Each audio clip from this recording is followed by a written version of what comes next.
राधे राधे सभी को। कैसे हैं आप सब? स्वागत है आपका अपने YouTube चैनल पर। हर रोज़ हमारी वीडियो पाने के लिए चैनल को सब्सक्राइब करें, वीडियो पे लाइक करें और कमेंट करें, मन करे तो शेयर भी करें। सुनिए भागवत गीता के श्लोक।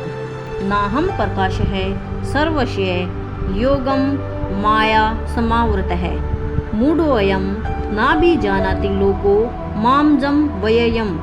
अर्थात मैं मूर्खों तथा अल्पज्ञों के लिए कभी भी प्रकट नहीं हूँ, उनके लिए तो मैं अपनी अंतरंगा शक्ति द्वारा आच्छादित रहता हूँ। अतः वे यह नहीं जान पाते कि मैं अजन्मा तथा अविनाशी हूँ। यह तर्क दिया जा सकता है कि जब कृष्ण इस पृथ्वी पर विद्यमान थे और सबों के लिए दृश्य थे, तो अब वे सबों के समक्ष क्यों नहीं प्रकट होते? किंतु वास्तव में वे हर एक के समक्ष प्रकट नहीं थे। जब कृष्ण विद्यमान थे तो उन्हें भगवान रूप में समझने वाले व्यक्ति थोड़े ही थे। जब कुरु सभा में शिशुपाल ने कृष्ण के सभाध्यक्ष चुने जाने का विरोध किया तो भीष्म ने कृष्ण के नाम का समर्थन किया और उन्हें परमेश्वर घोषित किया। इसी प्रकार पांडव तथा कुछ अन्य लोग उन्हें परमेश्वर के रूप में जानते थे, किंतु सभी ऐसे नहीं थे। अभक्तों तथा सामान्य व्यक्ति के लिए वे प्रकट नहीं थे। इसलिए भगवत गीता में कृष्ण कहते हैं कि उन्हें विशुद्ध भक्तों के अतिरिक्त अन्य सारे लोग उन्हें अपनी तरह समझते हैं। वे अपने भक्तों के समक्ष ही आनंद के आगार के रूप में प्रकट होते थे, किंतु अन्यों के लिए, अल्पज्ञ भक्तों के लिए वे अपनी अंतरंगा शक्ति से आच्छादित रहते थे।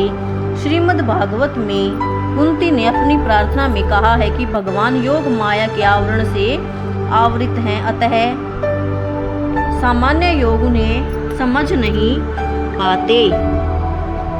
ईशोपनिषद में भी इस योग माया आवरण की पुष्टि हुई है, जिसमें भक्त प्रार्थना करता है, हे भगवान, आप समग्र ब्रह्मांड के पालक हैं और आपकी भक्ति सर्वोच्च धर्म है। अतः मेरी प्रार्थना है कि आप मेरा भी पालन करें। आपका दिव्य रूप योग माया से आवृत है।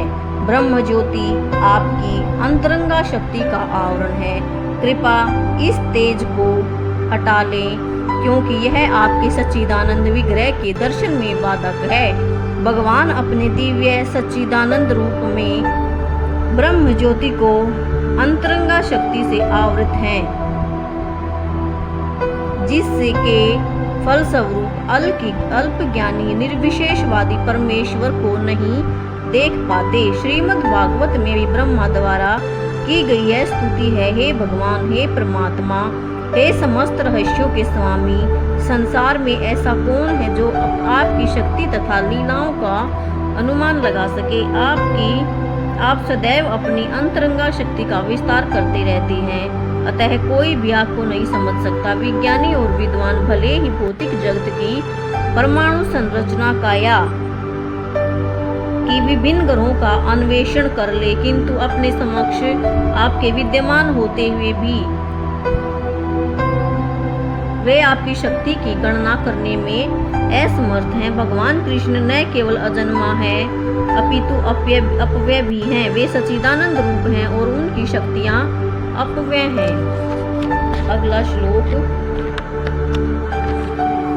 वेदाहं समतीतानि वर्तमानानि चार्जुन भविष्याणि च भूतानि माम तु वेद न कश्चन।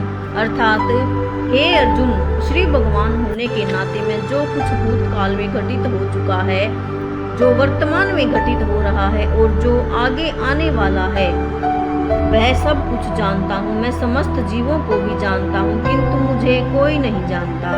यहाँ पर सकारता और निराकारता का स्पष्ट उल्लेख है। यदि भगवान कृष्ण का स्वरूप माया होता, जैसा कि मायावादी मानते हैं, तो उन्हें भी जीवात्मा की भांति अपना शरीर बदलना पड़ता और विगत जीवन के विषय में सब कुछ विस्मरण हो जाता है। कोई भी भौतिक देहधारी अपने विगत जीवन की स्मृति बनाए नहीं रख पाता, न ही वह भावी जीवन के विषय में या वर्तमान जीवन की उपलब्धि के विषय में भविष्यवाणी कर सकता है। अब वह यह नहीं जानता कि भूत, वर्तमान तथा भविष्य में क्या घट रहा है। भौतिक कलमश के मुक्त हुए बिना वह ऐसा नहीं कर सकता। सामान्य मनुष्यों से भिन्न भगवान कृष्ण स्पष्ट कहते हैं कि वे यह भली भांति जानते हैं कि भूतकाल में क्या घटा है, वर्तमान में क्या हो रहा है और भविष्य में क्या होने वाला है, लेकिन सामान्य मनुष्य ऐसा नहीं जानते हैं। चतुर्थ अध्याय में हम देख चुके हैं कि लाखों वर्ष पूर्व उन्होंने सूर्यदेव विवस्वान को जो उपदेश दिया था वह उन्हें स्मरण है। कृष्ण प्रत्येक जीव को जानते हैं क्योंकि वे सबों के हृदय में परमात्मा रूप में स्थित हैं, किंतु अल्पज्ञानी प्रत्येक जीव के हृदय में परमात्मा रूप में स्थित होने तथा श्री भगवान के रूप में उपस्थित रहने पर भी श्री कृष्ण के परम पुरुष के रूप में नहीं जान पाते, भले ही वे निर्विशेष ब्रह्मा को क्यों न समझ लेते हों। निसंदेह श्री कृष्ण का दिव्य शरीर अनश्वर है। वे सूर्य के समान है और माया बादल के समान है। भौतिक जगत में हम सूर्य को देखते हैं, बादलों को देखते हैं और विभिन्न नक्षत्र तथा ग्रहों को देखते हैं। आकाश में बादल इन सबों को अल्प काल के लिए ढक सकता है, किंतु यह आवरण हमारी दृष्टि तक ही सीमित होता है। यह चंद्रमा, सूर्य और तारे सचमुच ढके नहीं होते। इसी प्रकार माया परमेश्वर को आच्छादित नहीं कर सकती।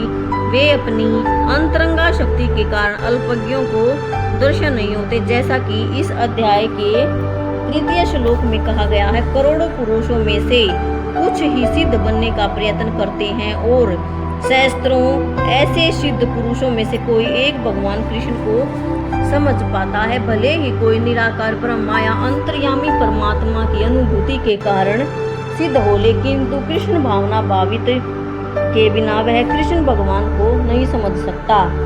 अगला श्लोक। इच्छा द्वेष समुत्थेन दवंदव मोहेन भारत सर्वभूतानि सम्मोहम सर्गे यान्ति परंतप। अर्थात हे भरतवंशी, हे शत्रु विजेता, समस्त जीव जन्म लेकर इच्छा तथा घृणा से उत्पन्न द्वंद्वों से मोहग्रस्त होकर मोह को प्राप्त करते हैं। जीव की स्वाभाविक स्थिति शुद्ध ज्ञान रूप परमेश्वर की अधीनता है। मोहवश जब मनुष्य इस शुद्ध ज्ञान से दूर हो जाता है तो वह माया के वशीभूत हो जाता है और भगवान को नहीं समझ पाता।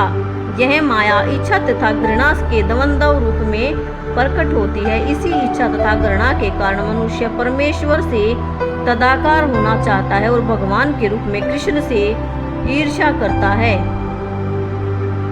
किंतु शुद्ध भक्त इच्छा तथा घृणा से मोहग्रस्त नहीं होते।